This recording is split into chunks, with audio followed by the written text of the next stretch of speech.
अल्हम्दुलिल्लाहि रब्बिल आलमीन वस्सलातु वस्सलामु अला सय्यिदिल मुरसलीन अम्मा बअद फ़अऊज़ु बिल्लाहि मिनश शैतानिर रजीम बिस्मिल्लाहिर रहमानिर रहीम अस्सलामु अलैकुम वरहमतुल्लाहि वबरकातुहू। अरबाइन नबवी हदीस नंबर 11 है आज वरा का बयान। वीडियो को लाइक फरमा दिया करें। अल्लाह रब्बुल इज़्ज़त जल्ल जलालुहू आपकी उम्र दराज फरमाए, सबके इल्म में इजाफ़ा फरमाए। अन अबी मोहम्मद अनिल हसन इब्न अली इब्न अबी तालिब सिब्त रसूलिल्लाहि सल्लल्लाहु अलैहि वालिहि वसल्लम व रैहानतिही रदियल्लाहु अन्हुमा क़ाल। हज़रत इमाम अबू मोहम्मद हसन बिन अली इब्न अबी तालिब जो आप सल्लल्लाहु अलैहि वालिहि वसल्लम के नवासे, सिब्त मतलब नवासे, व रैहानतिही और आपके फूल, आपके गुलशन के महकते हुए खुशबूदार फूल, रदियल्लाहु अन्हुमा क़ाला फरमाते हैं, हफ़िज़तु मैंने याद रखा, मिन रसूलिल्लाहि सल्लल्लाहु अलैहि वसल्लम अल्लाह के रसूल से, दा मा युरीबुका इला मा ला युरीबुका, जो चीज़ तुम्हें शक में मुब्तला करे, जो चीज़ तुम्हें शक में मुब्तला करे उसे छोड़ दो। अराबा युरीबु से युरीबु का,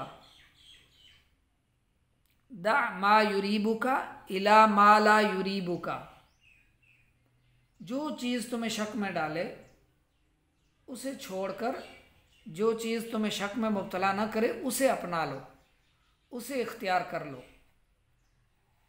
सिब्त इस्म है, हफ़िज़तु फ़ेल है, वाहिद मुतकल्लिम का सीगा है, दा ये भी फ़ेल है, सीगा वाहिद मुज़क्कर गायब है, का इस्म है, ज़मीर है। ठीक है। तशरीह इसकी इस हदीस का मरकज़ी मज़मून मुआमलात में एहतियात की तलक़ीन की गई है। इस हदीस में इशारतन ये बात ज़ाहिर होती है कि अच्छा मुसलमान ममनुआ यानी मना करदा और हराम अशिया और उमूर से तो परहेज़ करता ही है, उमूर यानी काम, हराम कामों से परहेज़ करता ही है, लेकिन उसे चाहिए कि अगर उसे किसी चीज़ की हिल्लत व हुर्मत के बारे में शक हो जाए, यानी किसी चीज़ के हलाल होने में और हराम होने में शक हो जाए तो उससे भी बचे, इज्तिनाब करे यानी परहेज़ करे, बचे, और उस चीज़ को इख्तियार करे जिसके दुरुस्त होने के बारे में शक ना हो। वाज़ेह तौर पर जो आप पर हलाल है, जायज़ है, वो काम कीजिए। जो आप पर हराम है उससे तो बचना ही बचना है। जिसमें शक है, शुबा है कि ये हलाल होगा या नहीं होगा, हराम होगा या हराम नहीं, हलाल होगा क्या है, तो इसमें जो शक और शुबे वाले मामलात आ जाएं तुम्हारे सामने तो उन शुबे वाले चीज़ों से भी परहेज़ करो। आज बदकिस्मती के साथ मुसलमान इज्तिमाई तौर पर इस खराबी का शिकार हो चुके हैं कि मशकूक चीज़ में मुब्तला होना तो बहुत दूर की बात है। ये लोग तो वाज़ेह तौर पर हराम अशिया में भी बिला खौफ व ख़तर मुब्तला हो जाते हैं।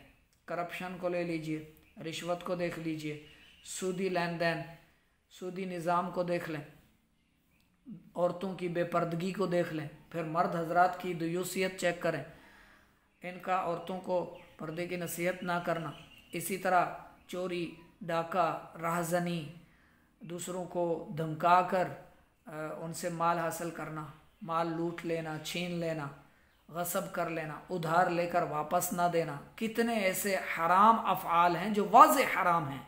शराब है, चरस है, हर नशावर चीज़ है। तो इसमें आज का नाम निहाद मुसलमान किस कदर मुब्तला हो चुका है कि जो चीज़ें वाज़ेह तौर पर हराम हैं, बदनिगाही, बदकलामी, फजूल गोई, गुस्सा और ग़ीबत, चुगली, वादा खिलाफ़ी, माँ बाप की नाफरमानी, गाने बाजे, म्यूज़िक, मौसीकी, बहुत सारे ऐसे अफ़ाल हैं जो वाज़ेह तौर पर हराम हैं।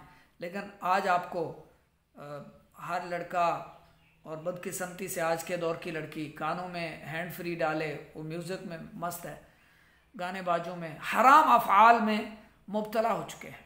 हालांकि मुसलमान को, एक ईमान वाले को तो शक व शुबे की चीज़ों से भी बचने का, परहेज़ का हुक्म दिया गया।